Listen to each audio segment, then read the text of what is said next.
কথিত এক সাংবাদিক বিগত কয়েক মাস ধরে আমার সাইট ভিজিট করে বিভিন্ন ধরনের কথা বলে আমাকে বিরক্তর মাধ্যমে আমার কাছ থেকে চাঁদা টাইপের কিছু অ্যামাউন্ট চাচ্ছে, যেটা যদি আমি না দেই তাহলে আমার সাইট নিয়ে বিভিন্ন ধরনের প্রবলেম ক্রিয়েট করবে, আমাকে বিরক্ত করবে প্লাস এবং কি সেই সাংবাদিকটার নাম হলো সিনথিয়া আহমেদ পপি।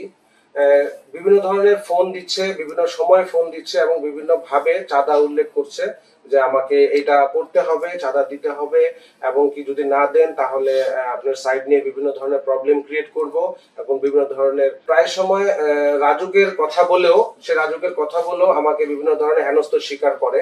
পরিশেষে আর কি এটাই বলতে চাই যে এই ধরনের প্রবলেমে যাতে কেউ না পড়ে, তাই প্রধান উপদেষ্টার কাছে, স্বরাষ্ট্রমন্ত্রীর কাছে এবং কি আমাদের যে আইন শৃঙ্খলা বাহিনী আছে তাদের কাছে আমি শরণাপন্ন চাই, যে একটা সাহায্য চাই যে এই প্রবলেমটা যাতে অন্য কেউ না হয়, আমিও যাতে পরবর্তীতে এই প্রবলেম ফেস না করি।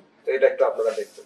আমাকে এখন পর্যন্ত সে নন স্টপ একদিনে 2-3 বার ফোন দেয়, যে আমি ফোন না ধরলেও দেয়, তো না পেলে আমার ফোন ধরতে হয়। তো ফোন ধরার পরে সে আমাকে জিজ্ঞাসা করে কি করলেন, কি করবেন বা কিভাবে কি করলেন। তো আমি তো আসলে কিছু করব না, তো আমি তো হেনস্থার শিকার, তো আমি কি বলতে পারি তাকে।